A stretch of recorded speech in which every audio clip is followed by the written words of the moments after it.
Bem-vindos ao resumo da semana para os mercados. Hoje a gente vai falar do Federal Reserve e os possíveis movimentos da taxa de juros lá fora. A gente vai falar de indústria brasileira, inflação brasileira, prévia do PIB, além dos movimentos da Ambipar e do Itaú. Mas vamos começar pelo cenário internacional. Primeira notícia que eu quero trazer é de um indicador do Fed, que é basicamente a prévia do PIB deles, né? Assim como a gente tem o IBCBR aqui no Brasil, que é a prévia do PIB brasileiro, eles têm a prévia do PIB americano. E segundo esse indicador, os Estados Unidos já está em recessão. A gente sabe que eles já estão em um trimestre de recessão. Quando saírem os dados do segundo trimestre, a gente vai poder confirmar, mas esse indicador, que é a prévia do PIB, já está indicando uma recessão para os Estados Unidos. No caso, esse documento é o GDP Now. GDP é o Gross Domestic Product, né? Então é o PIB agora. De acordo com os dados mais recentes do GDP Now, prevê-se uma contração de 2,1% do PIB americano no segundo trimestre do ano atual. Enquanto isso, os pedidos de auxílio de desemprego também nos Estados Unidos sobem e as dispensas batem uma máxima em 16 meses. O número de novos pedidos de auxílio de desemprego foram de 235 mil, enquanto as projeções de economistas consultados pela Reuters eram de 230 mil. E a gente sabe que o Federal Reserve, o Banco Central americano, está tendo que equilibrar desemprego, crescimento econômico e inflação. E saiu a ata da última decisão deles, onde eles dizem que a perspectiva da inflação se deteriorou desde a última reunião. Junto com a decisão do aumento em 0,75 ponto percentual na taxa de juros americana, veio também a expectativa dos participantes que julgam que um aumento de 50 ou 75 pontos base provavelmente será apropriado para a próxima reunião de política monetária de 27 de julho. A ata não mencionou o risco de recessão e, em suas falas, as autoridades do Federal Reserve disseram acreditar que os dados mostram que o PIB dos Estados Unidos estava se expandindo no trimestre atual. Essa perspectiva do Federal Reserve vem de encontro ao indicador que a gente acabou de discutir, o GDP Now, né? Mas tudo bem. E depois da divulgação de todos esses dados, o mercado, isso aqui é o quanto o mercado está precificando, tá? Ele está botando uma probabilidade de 96%, pelo menos hoje, de um crescimento de 75 pontos base, que colocaria a banda da taxa de juros entre 2,25 e 2,50. Mas eles também colocam 4% de chance num aumento de 100 pontos base, indo para 2,5 e 2,75. O mercado nem considera a possibilidade de um aumento de apenas 50 pontos base que o Federal Reserve tinha até citado. Então o recomendado é hoje considerar um aumento de 75 pontos base vindo por aí na data de 27 de julho. Porém, é claro que o cenário pode mudar, falta um tempo até a gente chegar lá e essas chances vão flutuar ao longo do tempo.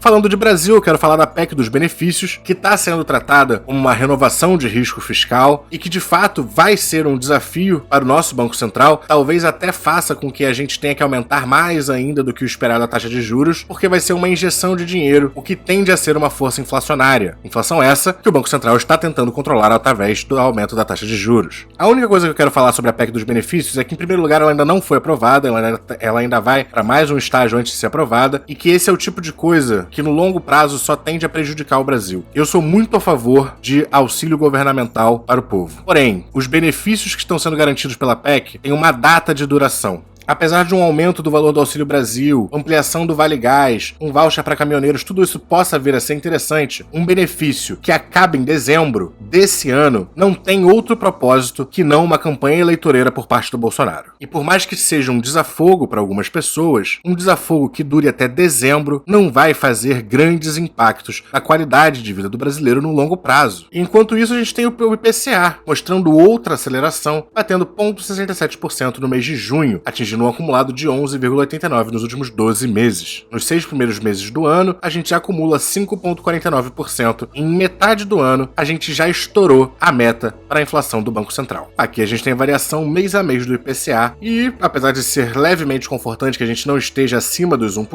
0,67% em um único mês ainda é um valor muito alto. E no acumulado dos últimos 12 meses, a gente pode estar começando a subir novamente. Quando o assunto é indústria brasileira, a gente está acumulando uma alta de 1,8% nos últimos 4 meses. Foram 4 meses de crescimentos consecutivos. No entanto, o desempenho ainda não é suficiente para recuperar a queda de 1,9% registrada em janeiro. O gerente da pesquisa do IBGE afirma que a melhora do desempenho da indústria nos últimos 4 meses pode estar relacionada às medidas do governo de liberação de recursos extraordinários para a família, e que, por outro lado, a indústria permanece negativamente afetada pela restrição na oferta de insumos e componentes, assim como pela inflação que pressiona os custos desses insumos e componentes.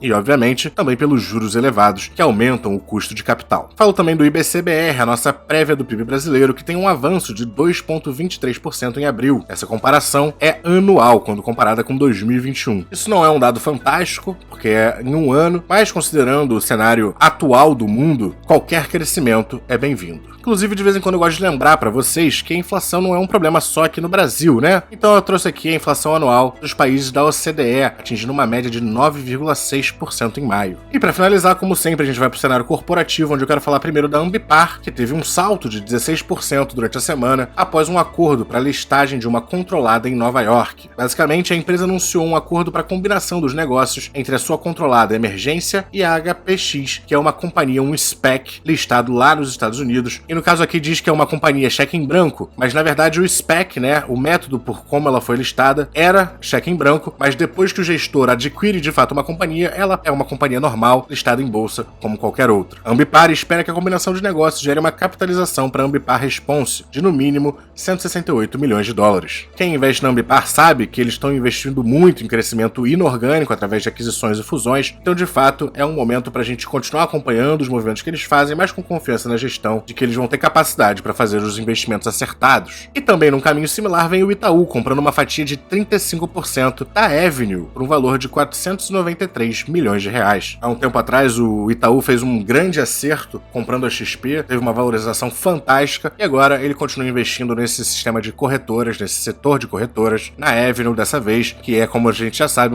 uma corretora para brasileiros investirem nos Estados Unidos. Agora, antes da gente ir para os destaques da semana, eu quero trazer essa notícia que saiu depois do fechamento dos mercados, que é do Elon Musk, que ele vai deixar a negociação de compra do Twitter. Basicamente, ele informou isso através de um documento à SEC, a CVM americana, onde ele afirmou que houve uma violação material de várias das disposições do acordo e, portanto, ele estaria dando para trás. Mas vamos aos destaques da semana. Olhando para o mapa do S&P 500, fica claro que o setor de tecnologia performou muito bem. Google quase 10% de alta, Apple quase 8%, Amazon acima dos 8%, Tesla 11%. O setor financeiro e de saúde também foi bem, e os setores que ficaram mais divididos foram industriais, imobiliário, utilidade pública, materiais básicos e petróleo. O Ibovespa até subiu essa semana, 1,35%, apesar de hoje ter caído 0,44%. De todo jeito, ele ainda se encontra abaixo das principais médias móveis, o que ainda é um sinal preocupante. O IFIX literalmente não variou nada essa semana, com uma variação de 0%, mas se mantendo acima da média móvel de 20 períodos. O dólar, depois de várias semanas de altas, teve uma grande queda de 1,4%, vindo aqui praticamente testar a sua média móvel de 50 períodos. O S&P subiu 1,94% nessa semana. Os juros pagos pelos títulos de tesouro de 10 anos dos Estados Unidos também voltaram a subir e fecharam a semana pagando 3,08% ao ano. O petróleo essa semana deu uma boa despencada, chegou a bater aqui abaixo dos $100, por volta dos $97, agora se encontra aos 105. E o Bitcoin também está tentando subir essa semana, uma alta de 13,42%, porém está vindo de encontro aqui com a média móvel de 200 períodos. O melhor cenário para o Bitcoin, obviamente, é superá-la e tomá-la como suporte, ou seja, testá-la de cima para baixo e conseguir manter esse nível. Mas bem, o Bit by Bit vai ficando por aqui. Se você gostou do conteúdo, não esqueça de dar aquele like, se inscrever no canal, comentar aqui embaixo o que você gostaria de ver de diferente por aqui e até a próxima!